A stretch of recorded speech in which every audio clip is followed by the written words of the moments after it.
coming to you.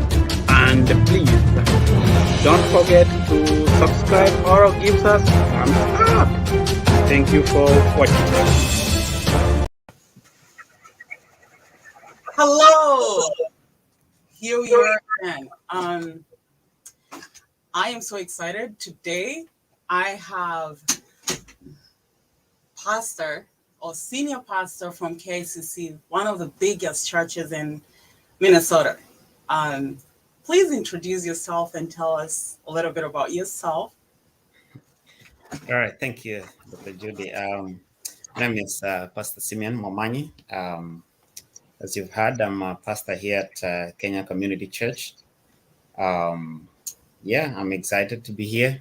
Kenya Community Church has been here for quite some time. It's been here for 20 years, 22 years now. It was started by the Kenyans here in Minnesota. So I'm excited to be present here today. Awesome. So glad to have you. And really, this is a continuation of the talk that we had yesterday, or the conversation presentation we had yesterday about addiction, recovery, and a church. So excited to have you. I know you have a busy schedule, but like I said, sometimes we want church leaders to actually come out and talk to us. Talk to the community. So tell us more about yourself. I'm a pastor here, and I've been in this community from 2016. My background is theology, but I have a lot of interest in the young people, and being part of this community, I've noticed and I've experienced that there's a lot of challenges that are going on in the community. So other than just being a pastor, Yes. also a trained chaplain. So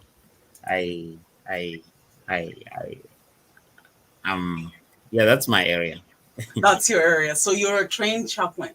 Yeah. Tell me about the chaplain role. Well, basically, a chaplain is mostly I do hospital chaplaincy. So what it basically does is to be where people are when they are in a crisis.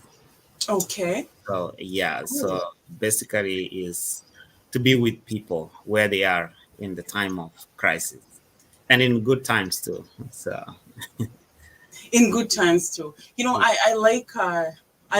I like what you said about the chaplain role, because so what you're saying is you really want to be with people, whether they're in a crisis or whether they're celebrating. Is that right here? Oh yeah. Okay, yeah. So tell me a little bit more about your background. So with the chaplain, because I think that's a new term that we really haven't had out here. So yeah. Yeah. So basically, if you go to the hospital and you're admitted,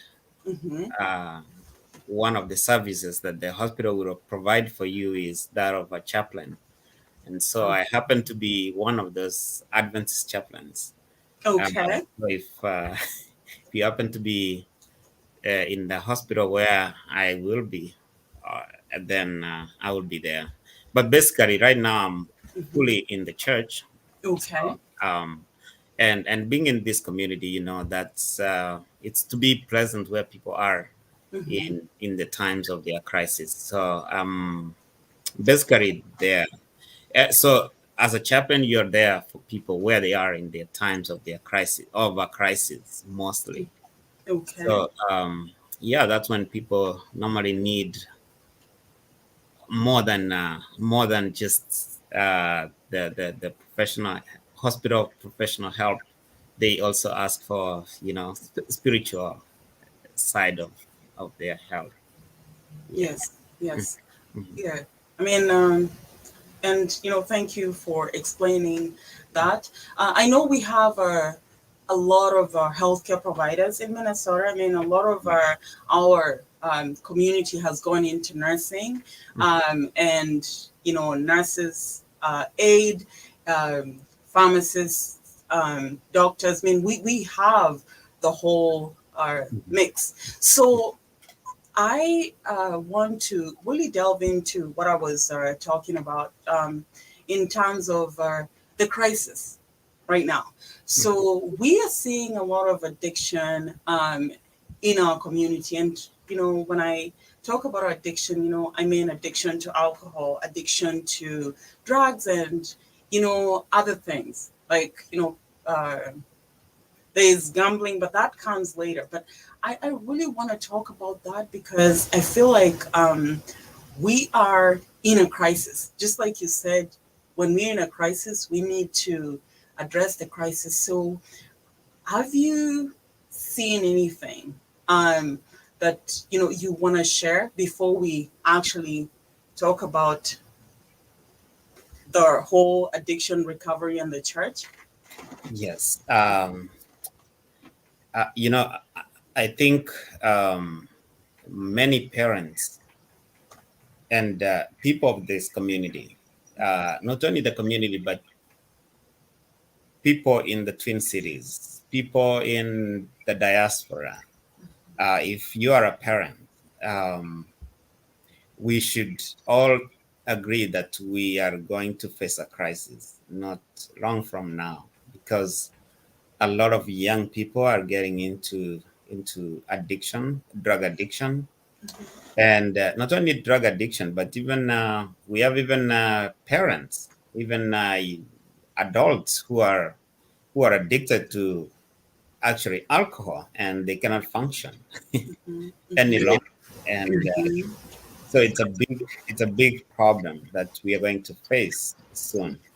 And as a church, we must come together and have that conversation. And I'm glad that we are starting to have this conversation here. And thank you for being part of that team that we are blessed to have in the community Yes. to talk about this issue.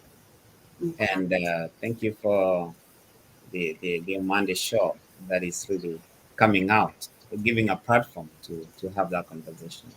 Yeah. I cannot even thank you enough for coming on and really having the willingness to share uh, about addiction, about what you're seeing, the trends, because I mean it's a very touchy subject, and because we know how we were brought up, how a lot of our parents are first generation, so we move here, and then it's a whole different animal. So I want you to explain to me a few things about, like, okay, so what do you think the church perceives addiction as, especially the Seventh Day Adventist Church? So because I know you're a leader in that, Yeah, so yeah, I'd love yeah. to hear your view. Right. So you know, this is a subject which a lot of us have not talked about, and a lot of people.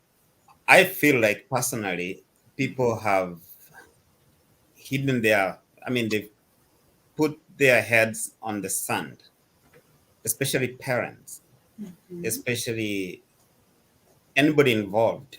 So you have to get to a point where, as an adult, as a parent, you have to agree, or you have to accept that there is a problem. We Yes. are having a problem in the community. Hmm. And as parents have to get to a point where they will say, if you get, instead of working so hard to make money, spend time with your children, know them, hear where they are. um, the conversation I've had with some of these young people is, when they go to when they are in middle school, those are very little kids. Mm-hmm. they start getting introduced to those drugs Mm-hmm. in their school. Mm-hmm. You know, they some of them are able to have access to alcohol even Mm-hmm. when they are very very young. Mm-hmm. You know, and it's very unfortunate that sometimes even parents Mm-hmm. would make this alcohol accessible to the children, Mm-hmm. or they will make the environment at home that these children will have access to it. You know, and so it's so alcohol is a very alcohol. There is those drugs. So it's with us in the community. Mm-hmm. Now, what is how do we perceive it? You Mm-hmm. know, it's a problem like Mm-hmm. any other problem that we have in the society. So Mm-hmm. we as a church, we realize that there is a problem in amongst us. Mm-hmm. How do we deal with it? So that's a conversation that we should have, and it takes the involvement of both the parents and all of us as a community. We need to have that conversation together and then figure out how do we deal with it. How do we find the root cause of it? Okay. Yeah. Your answer was, very broad, and I like. I'm gonna pick out a few things that I picked up on. That okay, so we are working too much, as parents. We are not paying attention to our kids. We have drugs, in essence, or like you mentioned, alcohol is easily accessible, and we are not paying attention to what else is going on, with our kids. So sometimes we are catching it too late. And then you also said, people are burying their their heads in the sand. So like parents really don't want to hear that, your child could possibly be addicted. So how, and when, here I'm gonna just give you one question at a time. So, uh, can you give me an example where you've tried to deal with, or maybe a church member who uh, who is an addict, or who has a child who is an addict, and you felt like, you know what, I can't get through this person because I'm hitting a brick wall. You know, this is it's a little bit you know this sometimes being part of the community, it's hard to give specific examples because Mhm. people would feel like you went ahead to give my son or my child as an example. But Mhm. I'll say this: we've dealt with cases where Mhm. uh, the children themselves have admitted that we have this problem. But when you as a pastor, you try to reach out to the parent will be like, no, my child cannot do that.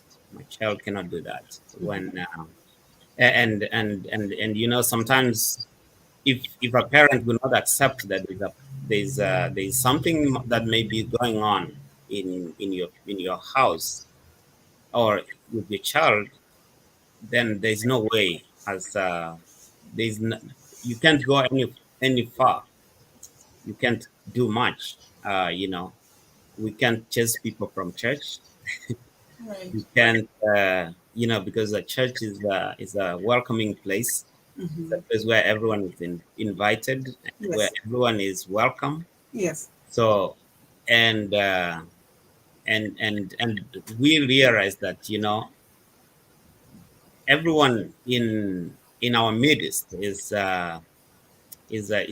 struggling whichever way they're struggling in their own ways. So there are many times where I have realized, or sometimes you realize a child is having an addiction problem, but then the parent would relate that to maybe witchcraft or something else, Yeah. and say, those are evil spirits. But you know that exactly this is what this child is going through, and you cannot. You have to deal with it. You have to name it. But a lot of our people don't want to get to that point. Sometimes they name it when it's too late. That this child has gotten too far. Wow. I can't even commend you enough, for just saying what you just said, because that's very powerful. It is very powerful because until you name it, until we are able to accept and just say, you know what, this is what we call it. It's addiction and we have to face it head on. Because if we don't, then what happens? You know what? We keep hiding under the covers, or like they say, hide in the bushes, but there are no bushes. We are dealing with the elephant. Like we have to face the elephant in the room. So I And before you go further, nowadays, one observation I've made is it's covered with mental health. yes. So, I mean, I understand there's mental health Mhm. there's a mental health crisis. I'm not a mental health expert, but you know, the root cause, whenever you realize or you feel like there's your child is having a mental breakdown or is having mental issues, Mhm. figure out what is going on, where what is what caused this mental health, so that's a question that we should have. uh, every parent should ask themselves, is my child on drugs? Is my child addicted to alcohol? So Yes.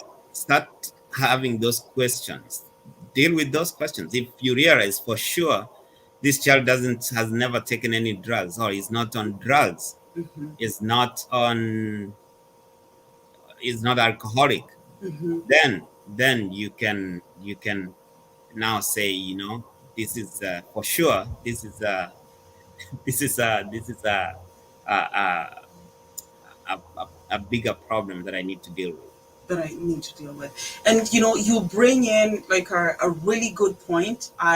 In terms of substance abuse and mental health, because these things go hand in hand. So when you have somebody, like you said, who has a mental health issue, anytime they're unstable, and I'm talking about this from our an expert point of view, and I really appreciate the fact that you brought it up. They want to hide. They want to shy away from addressing the issue. So what they'll do is find something that will camouflage or something that will help them deal with it. And you know what? What better way than to get myself out of that and pretend I'm not dealing with it for now? Then I can come back and deal with it later. But you're right, because what do these drugs do? Okay, what does alcohol do? What does heroin do? I mean, these drugs will take somebody to a different level. And um, when they come back to reality, of course, they still have to deal with it. So, mental health, like you said, has a big role to do with their substance abuse. And these things, they are correlated. These are things that we see. If somebody is struggling with maybe depression, anxiety, they would want to go out there maybe and drink, or bless you. Yeah, so they'll go out there and drink, or they'd go out there and take something that would help them cope. So now that you mention that, so I mean, do you feel like we are ready to actually call these things by name?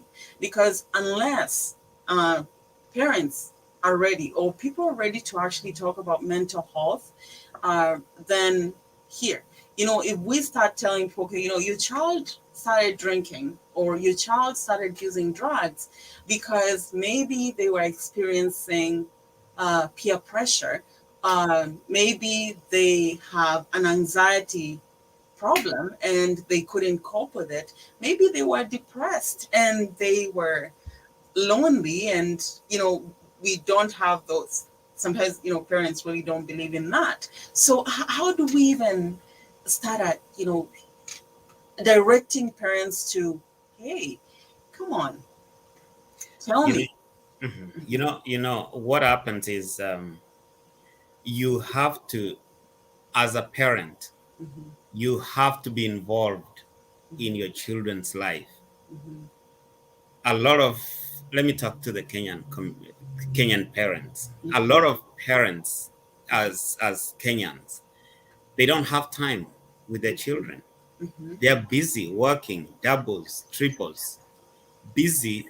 mhm, I don't know if investing is a term to use, but they mhm. don't have time with their children. They don't know what's going on in the life of their children. As long as they know that the children are going through high school Mhm, or they're going to school, they went to school in the morning, they came back home.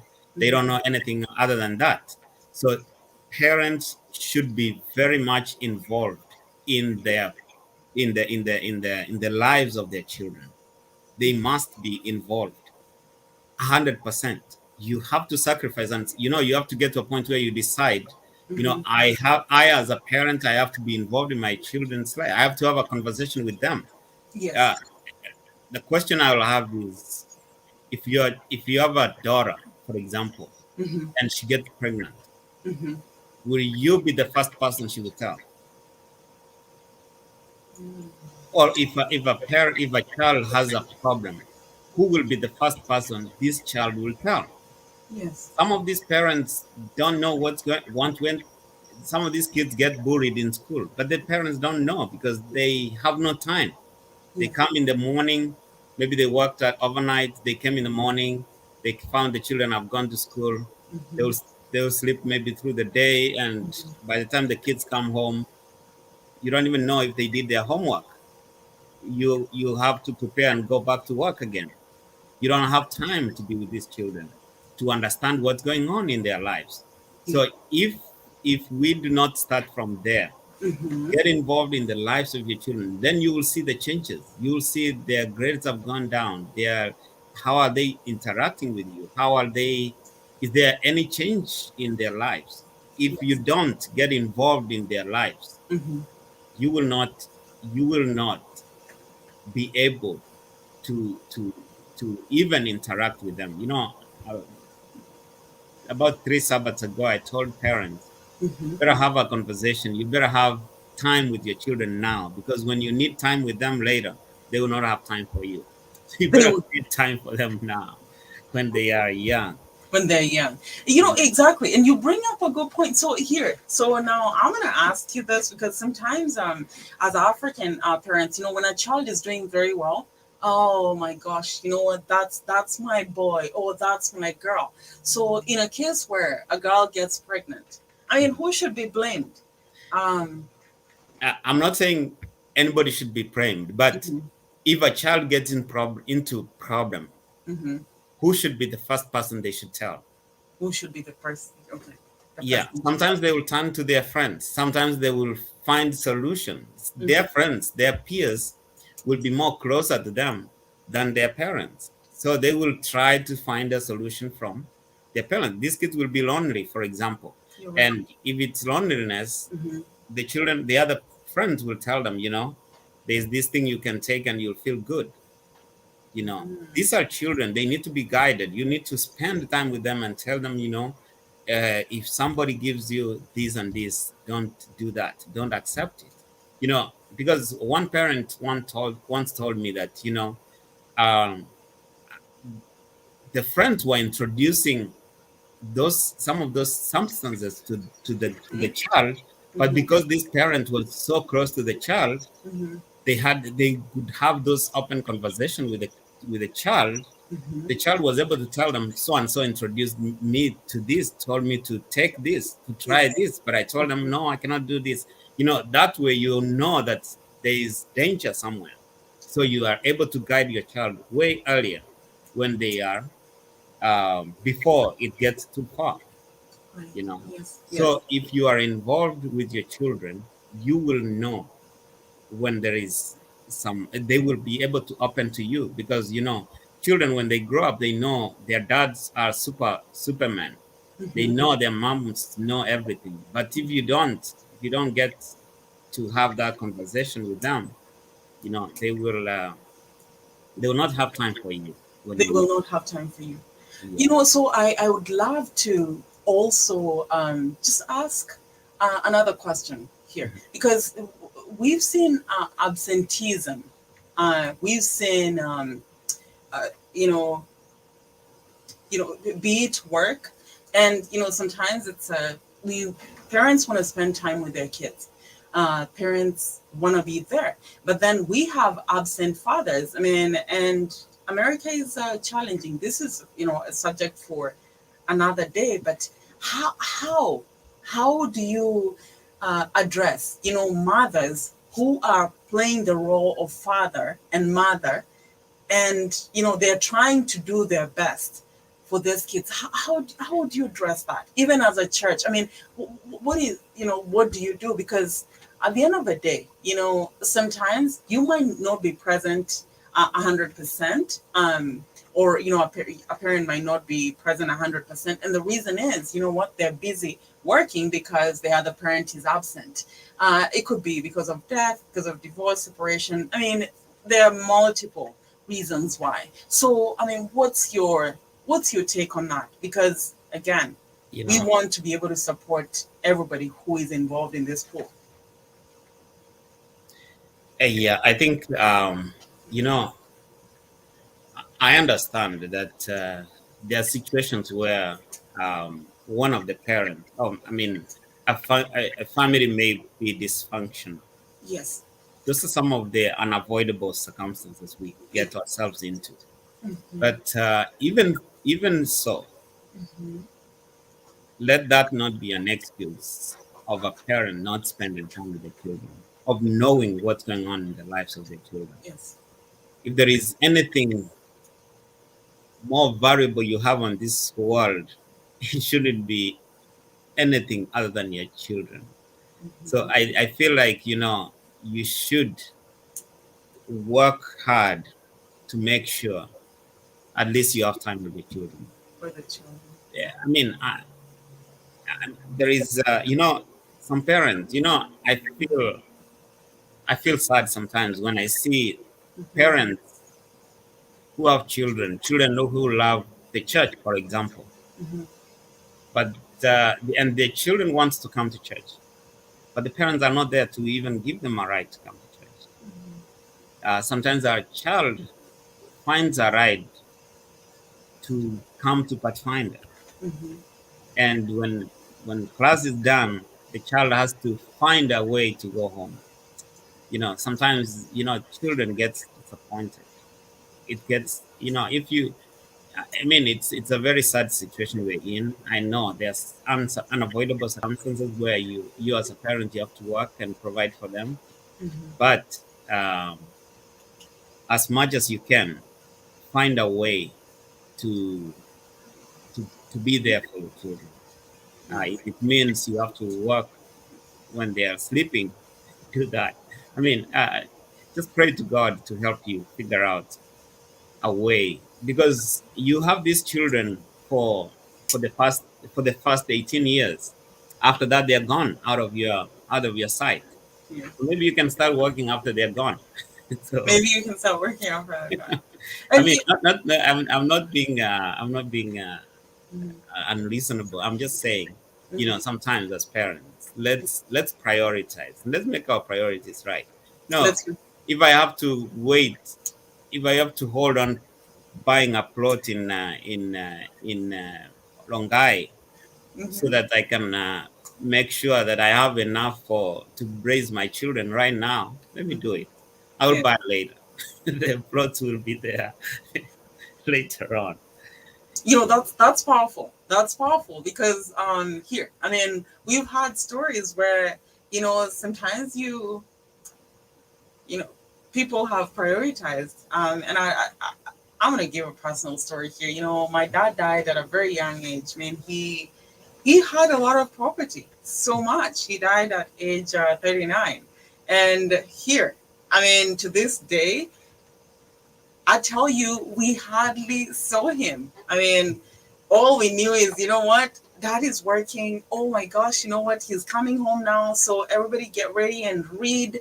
Make sure you're reading hard. I mean, it's taking the kids to good schools, or, trying to um, the Christmas parents, where we can give them any gifts, we can provide anything materialistic, does not replace the time that we spend with the kids. Right. So back to addiction. So I have one question. I know one question for you.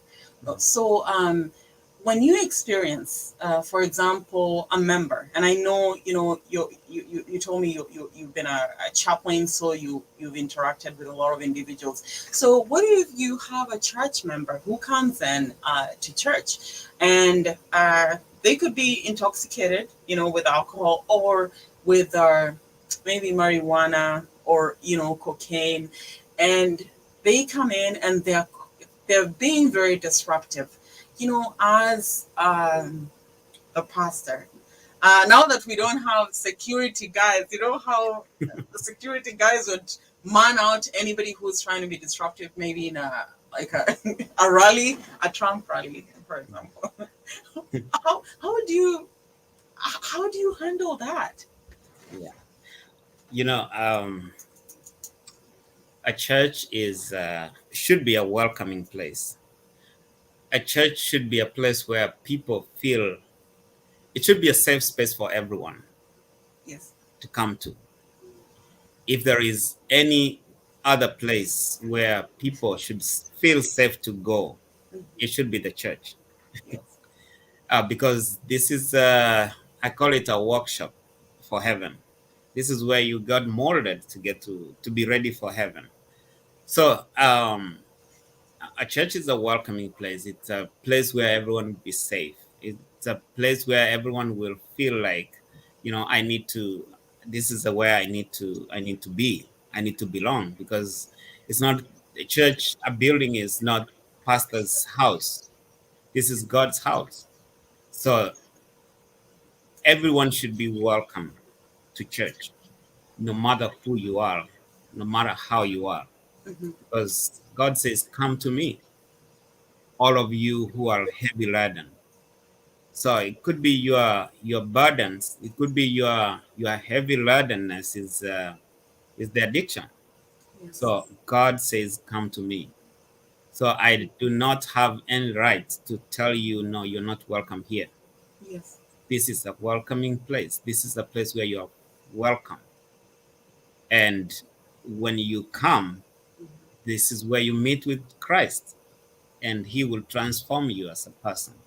So that's my view on having people come to church. The church should be a place where everyone should feel welcome and safe. Yeah.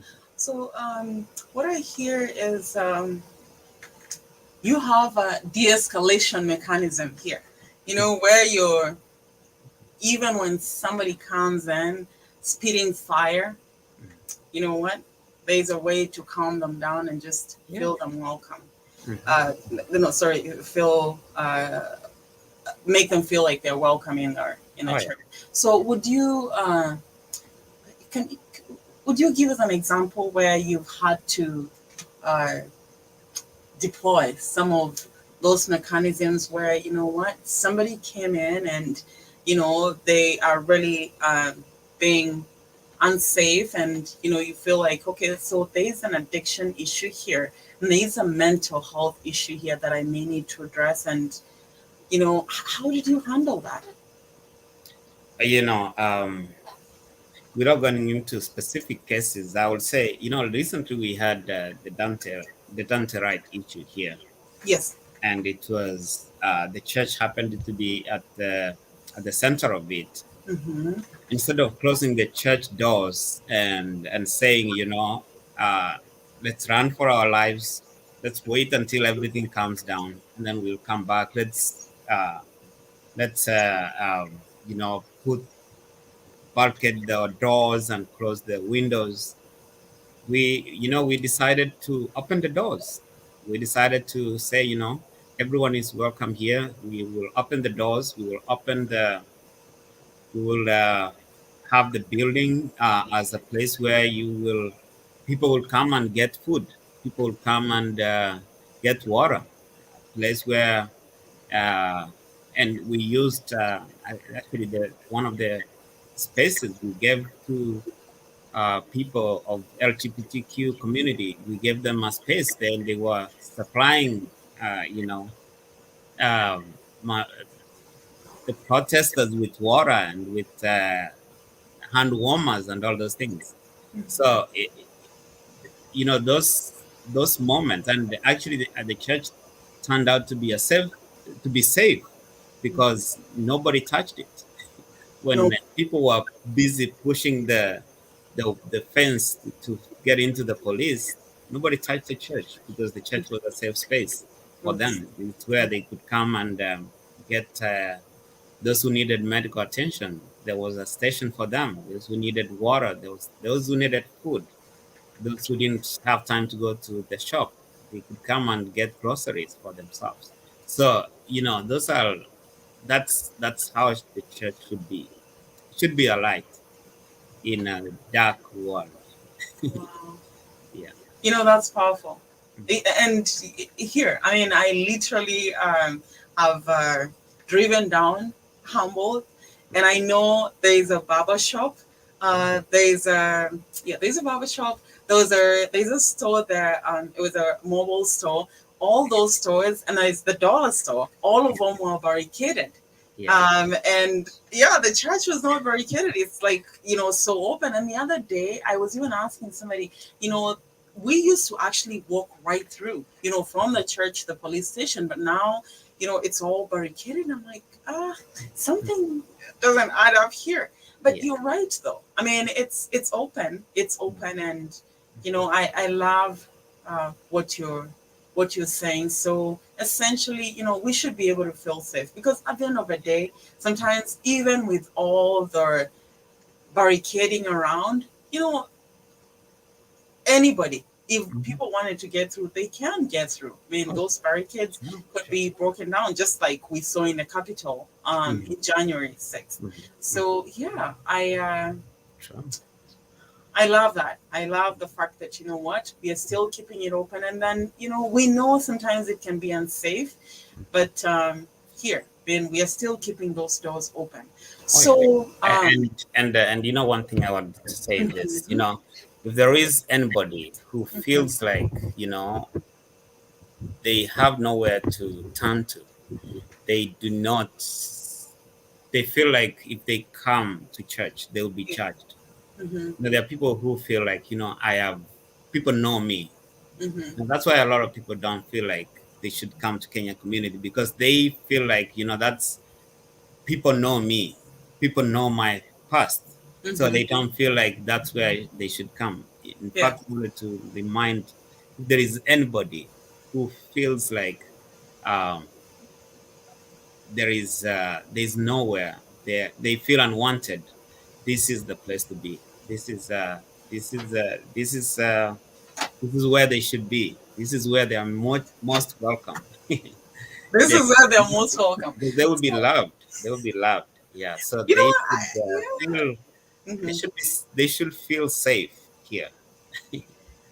So here, they should feel safe here. So now, tell you what, we have a challenge because I had, or there's so many things that we needed to discuss about addiction. I know we've touched, you know, we talked about it like in tidbits, but I think we need to really delve into it. But now that we know that you're open to even discussing these things, then we can go into it and even talk about the programs that we would have in place. And I'd love to even ask about how can the community get involved? How do we reach out to parents who are struggling, with children, or parents who are struggling themselves with addiction and how to even do those investigative pieces. You know what, growing up, we had Inspector Sikujua. I don't know whether you ever watched that program in Kenya where, you know, they used to have fake tomato sauce and, you know, everybody's trying to snoop around and they're like, yeah, that's blood, you know, test it. So, I mean, I'd love for us to really get into it and figure out how we help our young ones, because now we are in a pandemic and I think we need to have another session. I'll tell you, you know, we'll talk about addiction and how the church considers it, the stigma associated with the church, and those are the things that I want us to talk about next time. Yes. Sure. We can. It's been so amazing having you. Thank you. Thank you. Welcome. You're much welcome, and everyone is welcome.